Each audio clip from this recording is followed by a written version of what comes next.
10 মিনিটে তৈরি করে দেখাবো। আজকে একটা খুবই ইউনিক একটা রেসিপি নিয়ে চলে এসেছি। তো আজকের রেসিপি হলো আমার ধানিয়া ডিম ভুনা।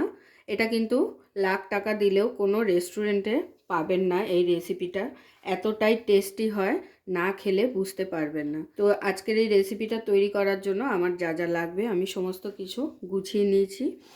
তো এখানে নিয়ে নিয়েছি 6টা ডিম, আর লাগছে আদা স্লাইস, টমেটো স্লাইস, রসুন আমি ছাড়িয়ে নিয়েছি। সঙ্গে লাগবে কাঁচা লঙ্কা, শুকনো লঙ্কা, কাজু বাদাম, আর তার সঙ্গে ধনেপাতা। তাহলে চলুন প্রথমে ডিমগুলোকে আমাদের সিদ্ধ করে নিতে হবে। তো ডিমগুলো সিদ্ধ করে নেওয়ার জন্য আমি এখানে কড়াইতে জল দিয়ে দিয়েছি, আর জলের মধ্যে দিয়ে দিচ্ছি 1 চামচ লবণ। তো জলটা হালকা ফুটে উঠলে কিন্তু ডিমগুলো এর মধ্যে, ফুটে উঠবে না, হালকা উষ্ণ গরম হলে ডিমগুলো এর মধ্যে দিয়ে দেবো। আর জল ততটাই দেবেন যেন ডিম পুরোপুরি একদম ডুবে যায় জলের তলায়। তো অনেক দিন পরে কিন্তু ডিমের আবার একটা ইউনিক রেসিপি নিয়ে চলে এসেছি। তো জলটা আমার হালকা বুলবুলি উঠে গেছে, এবার আমি ডিমগুলোকে জলের মধ্যে ছেড়ে দেবো এক এক করে।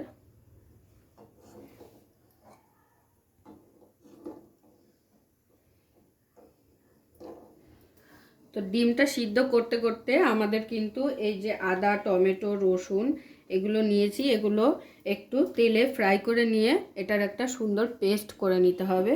তো আমি আর একদিকে একটা কড়াই বসিয়ে সর্ষের তেল দিয়ে দিলাম, ডিমটাকে পাশের ওভেনে বসিয়ে দিয়েছি।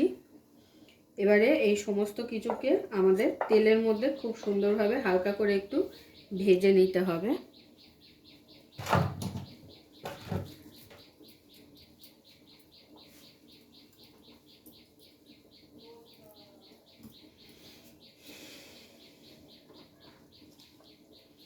তো দিয়ে দিচ্ছি তেলের মধ্যে শুকনো লঙ্কা,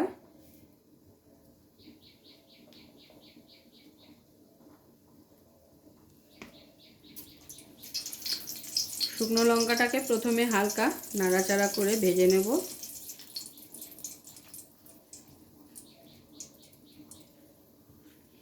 এরপর দিয়ে দিচ্ছি আদা, রসুন,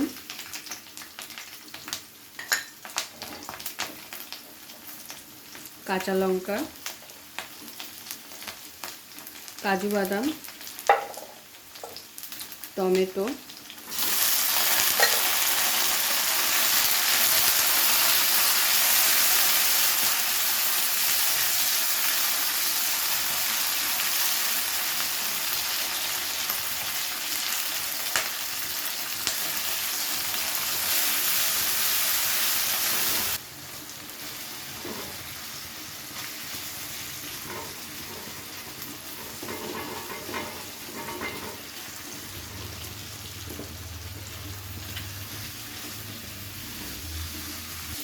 তো দেখুন সমস্ত কিছু হাফ ভেজে নেওয়ার পরে কিন্তু আমি এখানে ধনেপাতাটা অ্যাড করে দিচ্ছি।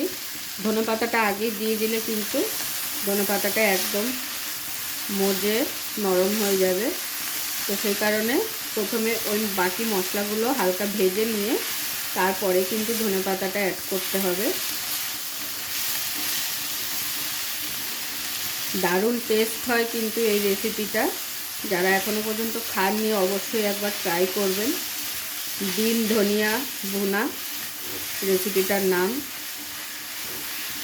ধনেপাতা দিয়ে এরকম ডিম ভুনা কিন্তু অসাধারণ লাগে।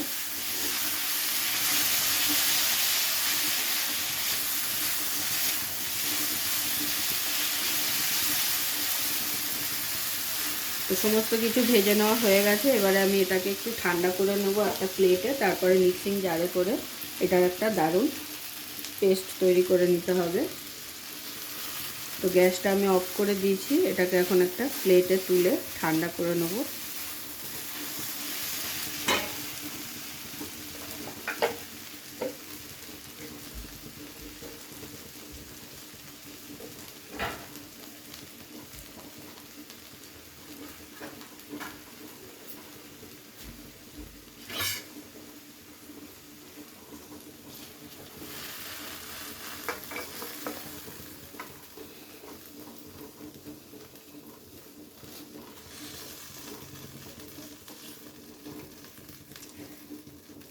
ঝালটা কিন্তু আপনারা আপনাদের পরিমাণ বুঝেই ব্যবহার করবেন। আমি এখানে 6টা কাঁচা লঙ্কা আর 5টা শুকনো লঙ্কা ব্যবহার করেছি। আপনারা যে যেরকম ঝাল খেতে পছন্দ করেন সেই বুঝে ঝালটা দিয়ে দেবেন। আর দেখুন এতক্ষণে কিন্তু আমার ডিমগুলোও সেদ্ধ হয়ে গেছে। এবারে আমি ডিমগুলোকে নাবিয়ে ছাড়িয়ে নেব, কারণ আমাদের ডিমগুলোকে হালকা করে ভেজে নিতে হবে। তো ডিমগুলো আমি এবার নাবিয়ে নিচ্ছি। তো সমস্ত ডিম আমি ছাড়িয়ে নিয়েছি। ডিমগুলোকে এবার ভেজে নেব। দিয়ে দিচ্ছি কড়াইতে সর্ষের তেল।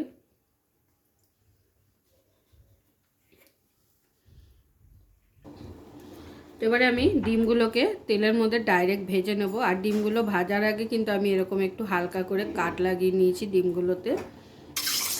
আর নুন হলুদ ছাড়াই কিন্তু ডিমগুলোকে ভাজবো।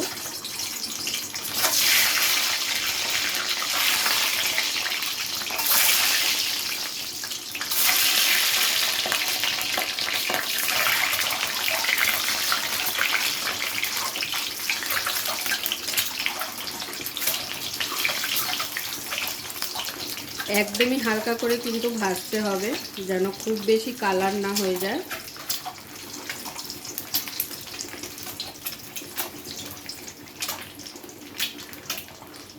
তো ভাজা হয়ে গেছে, এবারে কিন্তু ডিমগুলো তুলে নেব।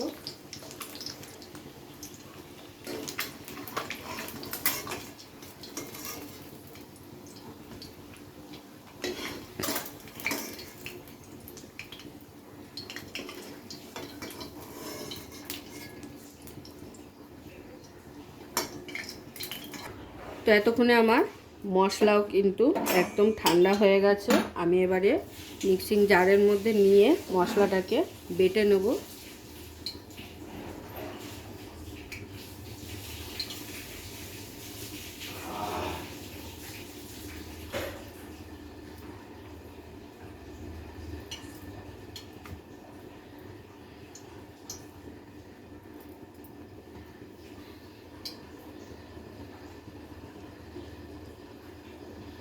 এটাই কিন্তু মেন মশলা আজকের আমাদের রেসিপির।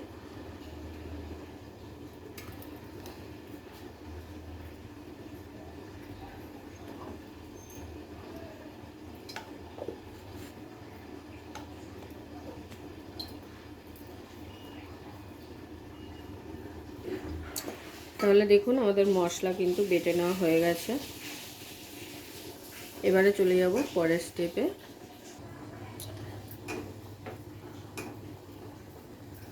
ডিম তো ভেজে নেওয়া হয়ে গেছে। এবারে এই তেলের মধ্যেই ডাইরেক্ট কিন্তু এই মশলাটা আমরা অ্যাড করে দেব। তেলটা হালকা গরম হয়ে উঠেছে। এবারে এই মশলাটা কিন্তু তেলের মধ্যে দিয়ে দেবো একদম ডাইরেক্ট।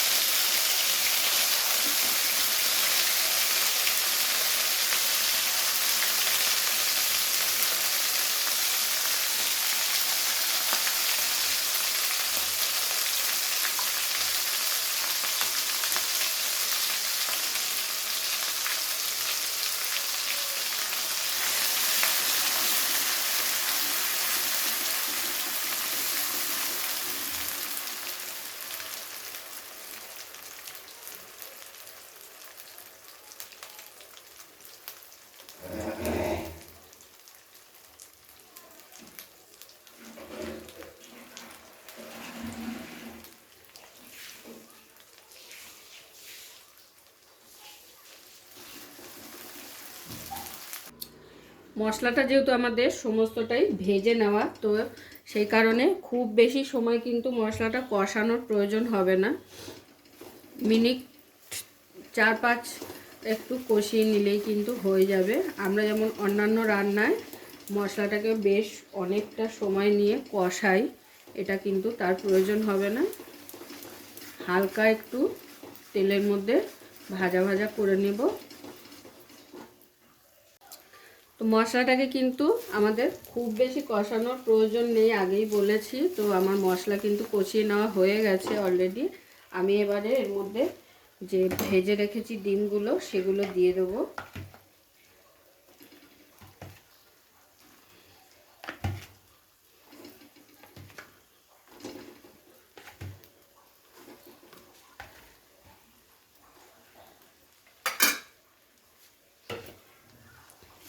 ডিমটাকে দিয়ে হালকা মশলার সাথে নাড়াচাড়া করে নেব।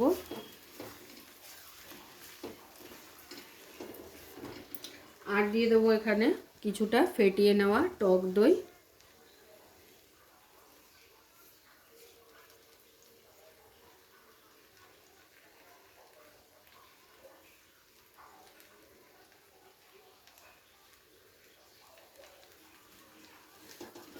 টক দইটা দেওয়ার পরে গ্যাসের ফ্লেমটাকে কিন্তু লোতে রাখতে হবে, হাই করা যাবে না, তাতে করে টক দই ফেটে যাওয়ার সম্ভাবনা থাকে।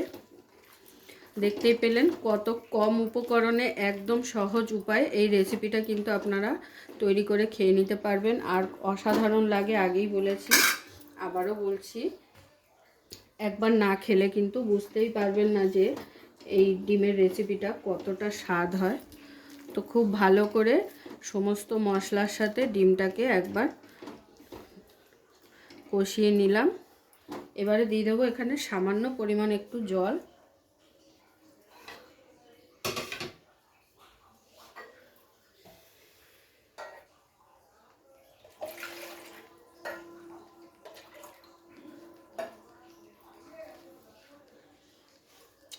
খুবই সামান্য জল দেব, কারণ এটা যেহেতু ভুনা, একটু কষা কষাই রাখতে হবে, খুব বেশি জল এখানে অ্যাড করব না। হালকা একটু ফুটিয়ে নেব যাতে ডিমের ভেতরে মশলাগুলো খুব ভালোভাবে ঢোকে। তো ওই কারণেই ডিমটাকে একটু কাট লাগিয়ে দিয়েছি, যাতে ডিমের ভেতরে মশলাগুলো খুব সুন্দরভাবে ইজিলি ঢুকে যায়। তো এবারে খুব ভালো করে মিশিয়ে নেওয়ার পরে ঢাকনা চাপা দিয়ে মিনিট 5-6 রান্না করে নেব।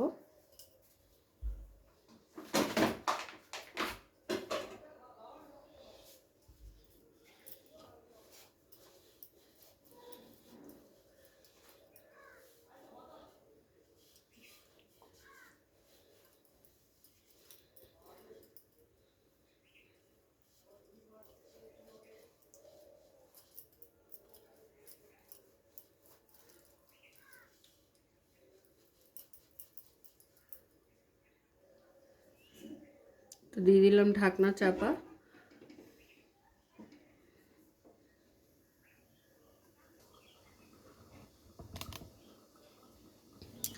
তো কিছুক্ষণ ফুটিয়ে নিয়েছি, এরপরে এখানে অ্যাড করে দেবো নুন। আমি মশলাটা ভেজে নেওয়ার সময় কিন্তু নুন অ্যাড করেছিলাম, তো আবারও এখন একটু নুন অ্যাড করে দেবো।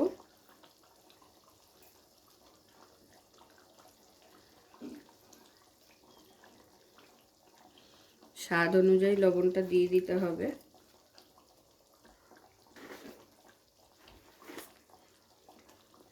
যেহেতু এটা ধনেপাতার রেসিপি, তো খুব বেশি কালারের প্রয়োজন নেই, ওই কারণে দিয়ে দিচ্ছি সামান্য পরিমাণ একটু হলুদ। এটা আপনারা চাইলে মশলাটা কষানোর সময়ও দিয়ে দিতে পারেন, আবার গ্রেভির জন্য জল দেওয়ার পরেও কিন্তু দেওয়া যায়, দুভাবেই দেওয়া যায়, কোনো প্রবলেম নেই। তার জন্য দিয়ে দিচ্ছি সামান্য একটু জিরে গুঁড়ো।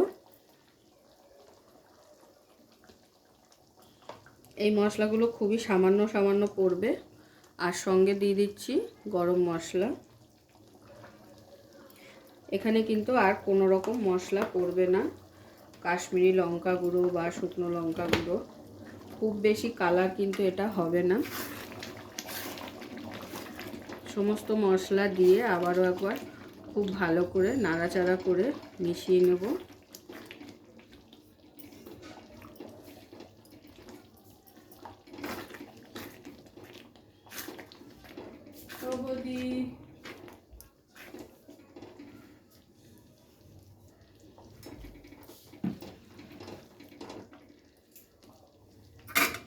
আবারও ঢাকনা চাপা দিয়ে 4 থেকে 5 মিনিট রান্নাটা করে নিতে হবে।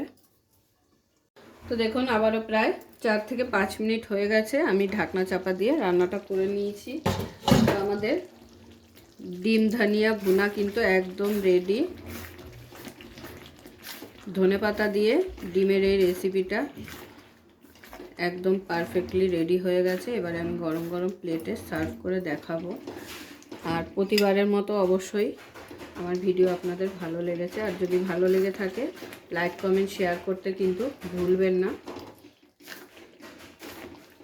আর পাশে থাকা বেল আইকনটি অবশ্যই প্রেস করে নেবেন যাতে সবার প্রথমে আপনাদের কাছে আমার ভিডিও নোটিফিকেশন পৌঁছে যায়। তাহলে চলুন আমি এবারে গ্যাস বন্ধ করে ডিমটাকে গরম গরম সার্ভ করে দেখিয়ে দেবো। পুরো ভিডিওটা দেখার জন্য সকলকে অসংখ্য ধন্যবাদ। এরকম আরও নিত্য নতুন ভিডিও দেখার জন্য চ্যানেলটি অবশ্যই সাবস্ক্রাইব করে নেবেন আর পাশে থাকা বেল আইকনটি প্রেস করে নেবেন নতুন রেসিপির আপডেট পাওয়ার জন্য। তো সবাই ভালো থাকবেন, সুস্থ থাকবেন। আবারও দেখা হচ্ছে আপনাদের সাথে নতুন একটি রেসিপি নিয়ে।